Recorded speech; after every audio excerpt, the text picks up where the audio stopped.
Thank you. How right you are. Hello, everybody. Hello. I'm back again.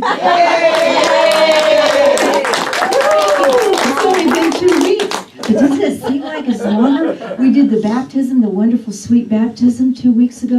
Does it seem like a longer time? Yes. Yeah. It does to me, too. Well, maybe one reason is because since I saw you, I went to La Jolla. Some friends of mine gifted me with a little trip to La Jolla. I flew down last Saturday, a week ago, and flew back on Tuesday. So it was short, but it was very sweet. And they happen to live, are you familiar at all with the area of La Jolla? If you are, there's just one high-rise building that's on the water in La Jolla, and it's 21 stories, and my friends have their place on the 20th floor. Oh my. You know, somebody has to do it.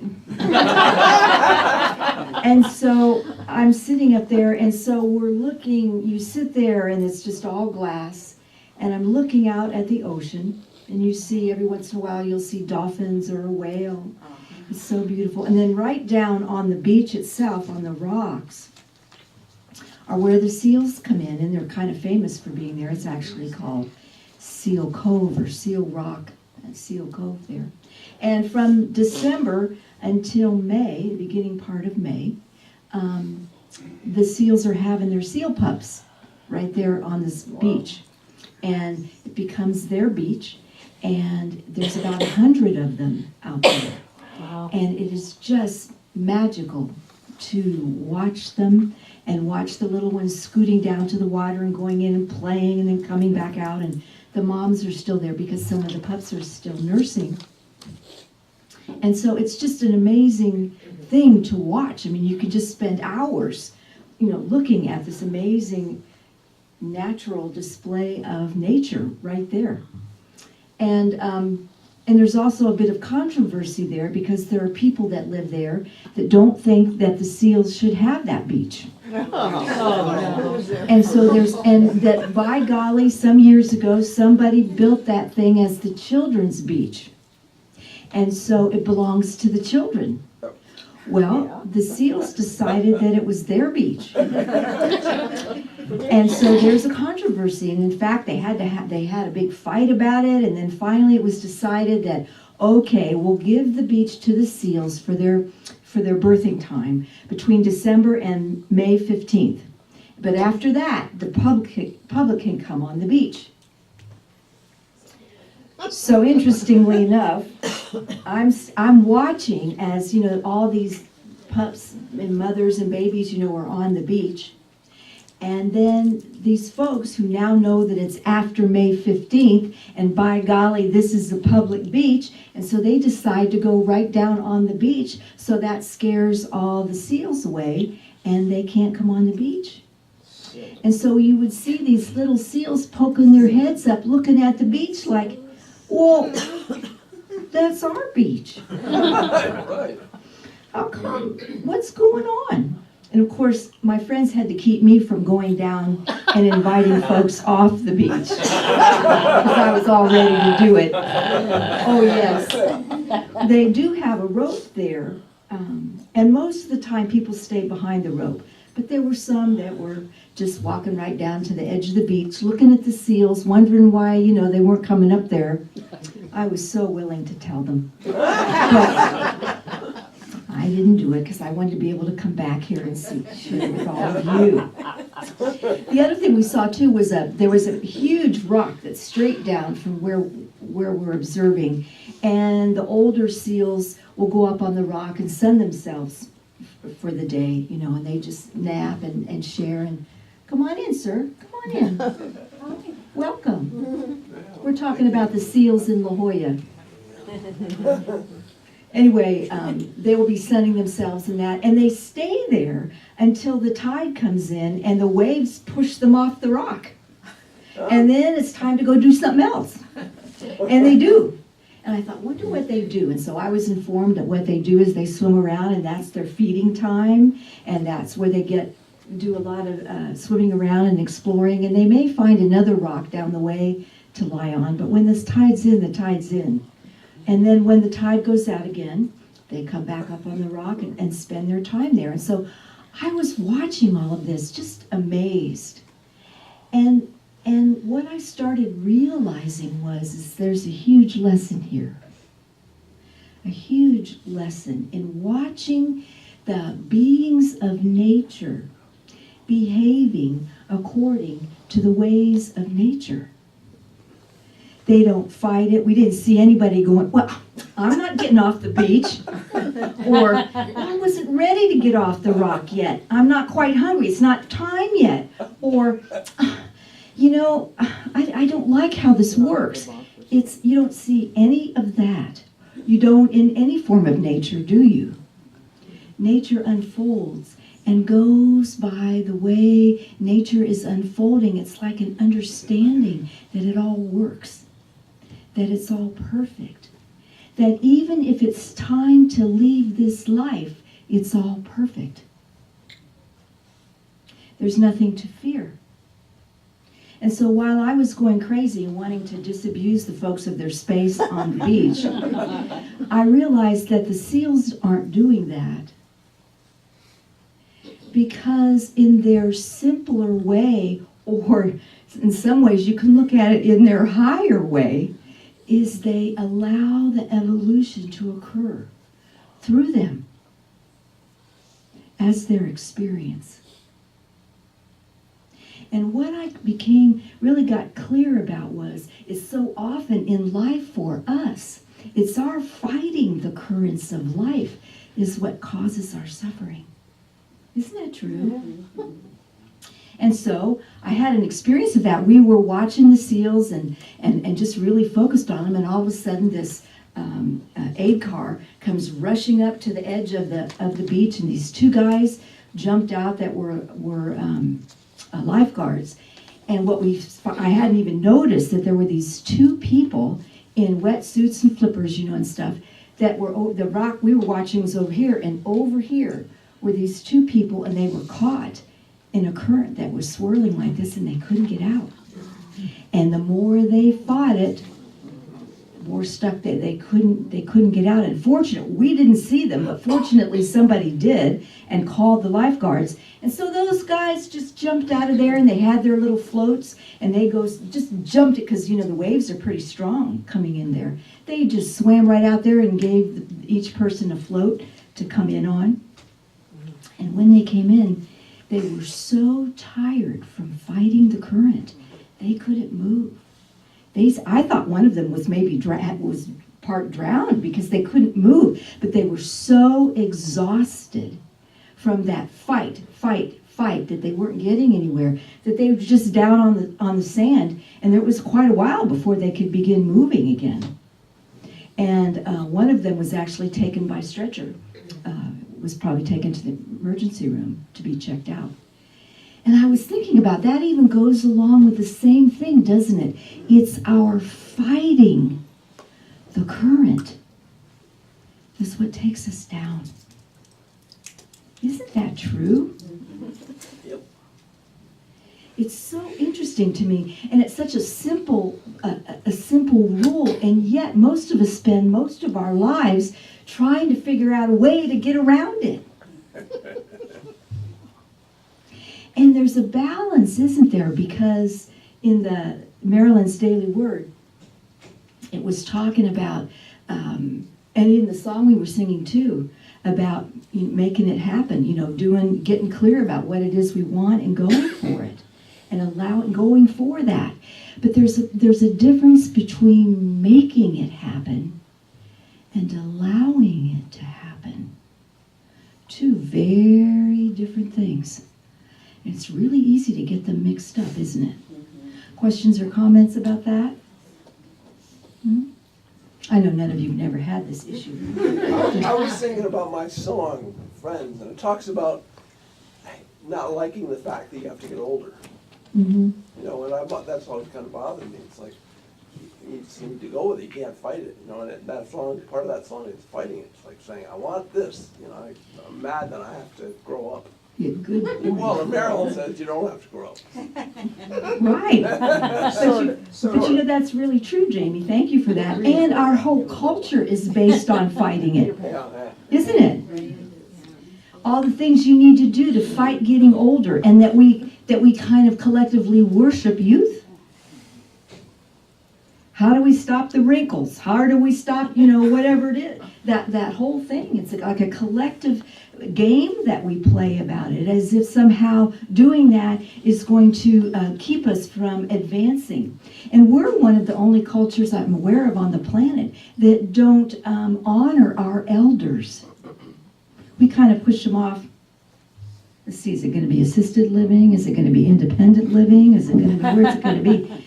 Kind of thing. In other cultures, they revere their elders. The elders are held in high esteem. They're looked to for advice. And it only makes sense because who's going to know the ones who've been here and have lived through it? But we tend to start placing that energy on the back burner, don't we? And so it has a lot to say about our struggle with allowing our life to advance, to become elders, to feel good and accepting and embracing ourselves and one another as we move forward and grow older. That it's not something to fear or hide or deny. Or Southern California is a very interesting place to people watch. It really is. And I would have to say that there's quite a movement to delay the signs of aging. Wow. It's really interesting. And there's lots of puffing and augmenting, and that's not to say we don't have that here, but I don't know, it seems more obvious down there. Maybe, I don't know, with bright colors or something. I don't know what it is. But it's quite obvious. And so it's interesting to watch and interesting to see the juxtaposition of all that kind of artificial maybe, or trying to hold back something right in the same space as these amazing beings of the seals and who are living in concert with life and are totally open to that next wave, whatever it is. So that is the kind of thing that I was thinking about, and of course I'm down there and I get this email from Cindy. Could I please have your talk title for Sunday? And I'm thinking, oh gosh. Okay. Oh, I want to talk about the seals because they really have a reminder for us. So just as Spirit in Spirit's wisdom would have it, I told this to Cindy, and Cindy has a story to share with you about those very seals. So would you, Cindy, come up?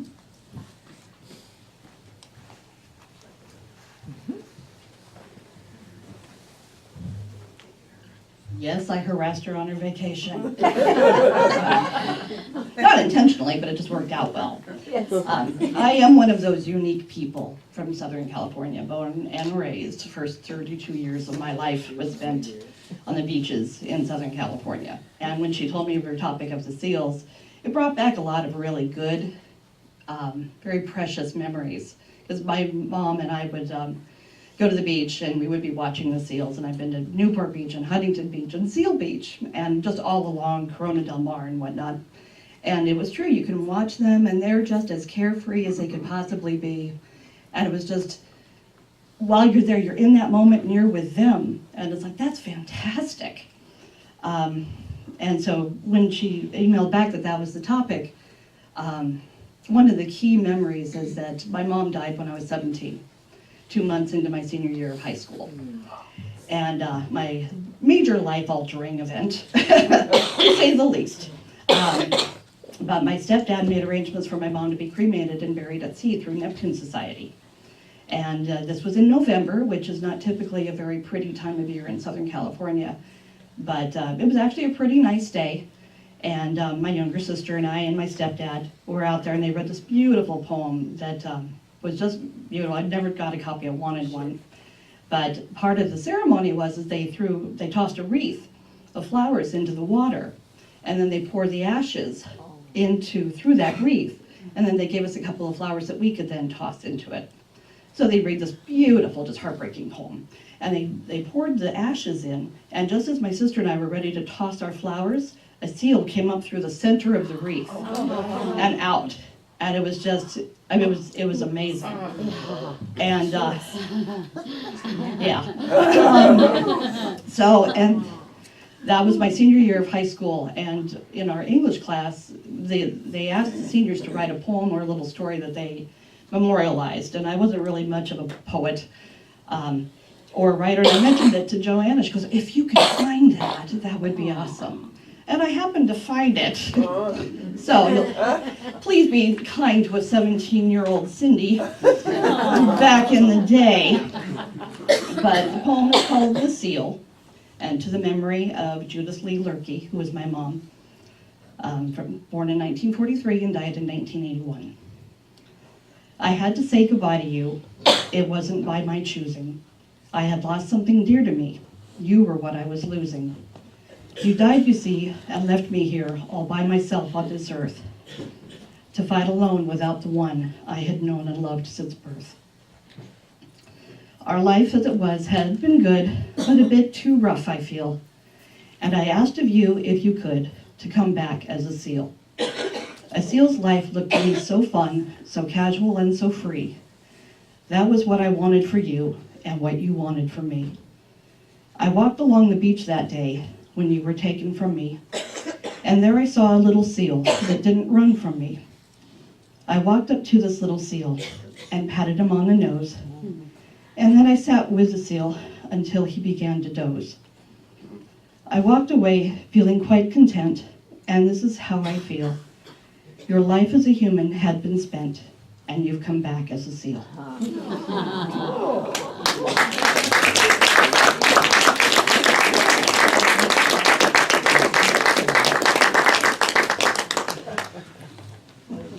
Isn't that just the sweetest and the most perfect?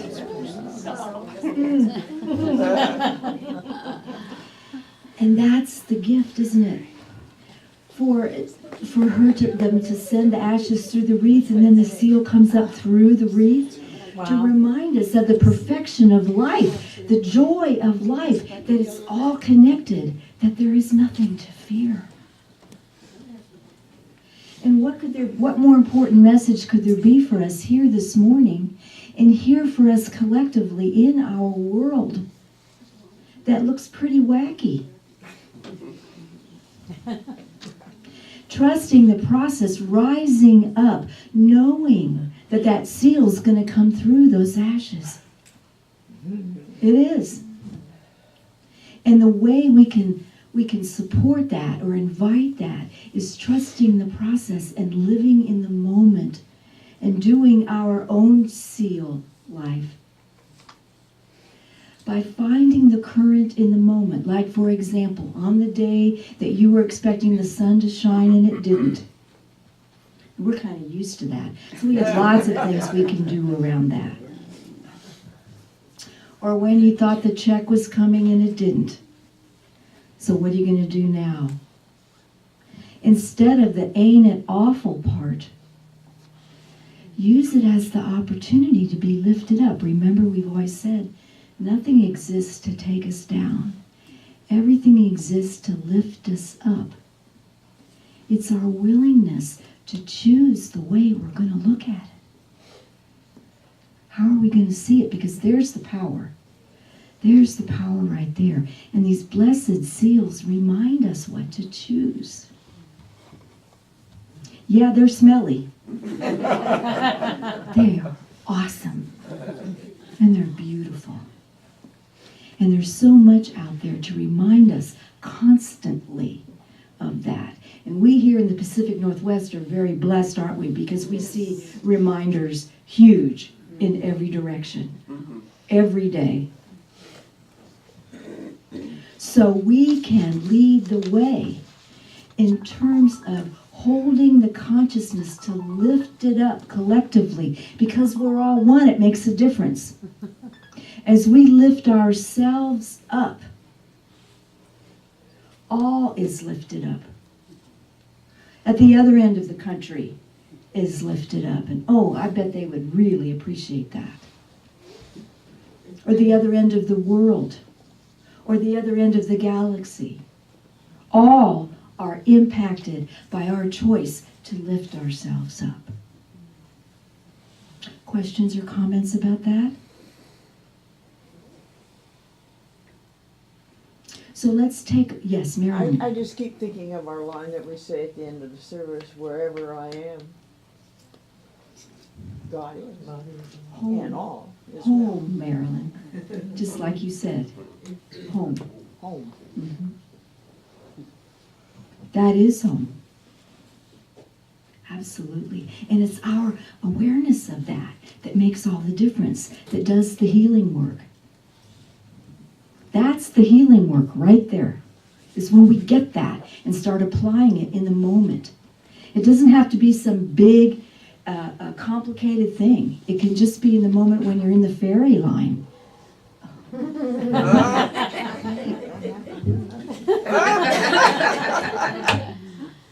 you're in the grocery store. Why is it that no matter what happens, the one I get in, right? Yep, You know that. I know it. The opportunity is, and I try to train myself, and I'm not going to lie, I don't do it all the time. I don't even know what the percentage is. 60, 40, 50, 50, I'm not going to say for sure. But that time that I wasn't planning on and now I've got, that's my moment to breathe and remember the truth of who I am. Thank you. Thank you. Indeed. To say thank you. To make a connection with that place in me, home. Where I am, God is. And to bring that up, bring that into my consciousness. That's power, my friends. And you and I have just been gifted in this line is to take that time to remember that and to bring it forward. And watch what happens the rest of your day. Because what kind of day you're going to have if you're doing this? Right? My job. Mm-hmm. And many of us deal with big challenges. There's health challenges, there's money challenges, there's relationship challenges. No one is here standing up here saying it's easy. There are moments when it's easy, but if we take advantage of the moments when it's easy and practice when it's easy, how much more likely are we going to be able to call it forward when it's not? Right? Exercising that muscle. Right? Yeah. So call to mind the seals. And you may not have seen the seals in La Jolla, but you may have seen them right out here on our own. We've got them. We've got harbor seals in the Sound. Yep. There's seals all over the place. And they snore. Did you know that when they're sleeping? They're so cute. If it feels comfortable, close your eyes. And maybe you can bring to mind that a vision of the seals, whether they're playing and frolicking in the water or they're sleeping on the beach or wherever they are. And maybe for right now, they could be a symbol for you of just being in the moment, of going with the current, of being lifted up into the next highest possibility, whatever that looks like, whether or not it was what you expected or what you wanted. The power is using what is.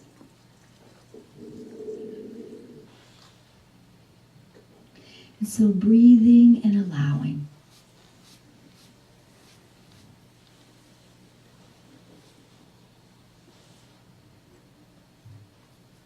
Breathing and allowing.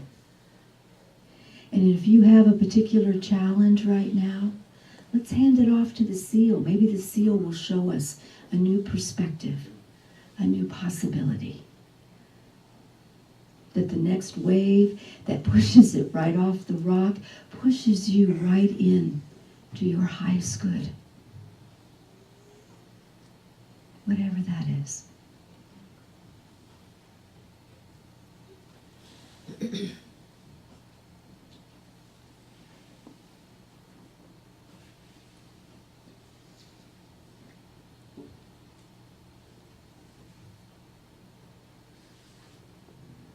And maybe as you allow yourself to feel the peace, feel the healing, feeling the lifting up, maybe there's someone you know who could really use this right now, who could really use a moment with a seal, who could really use a reminder that they have everything they need in this moment, no matter how challenging it is. They have everything they need. And maybe if they can't know that in this moment, we can know it for them. And so if it feels comfortable, you can say their names aloud right now so that we can all hold them with you.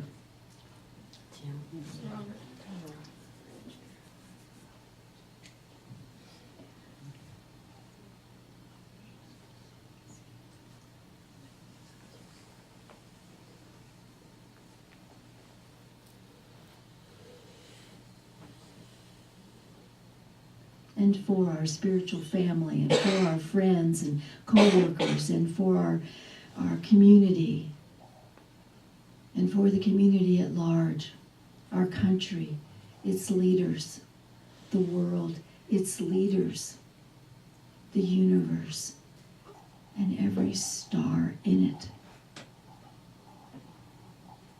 That in this moment of now, as we open to the truth of us in love and light, as love and light, all life is lifted up.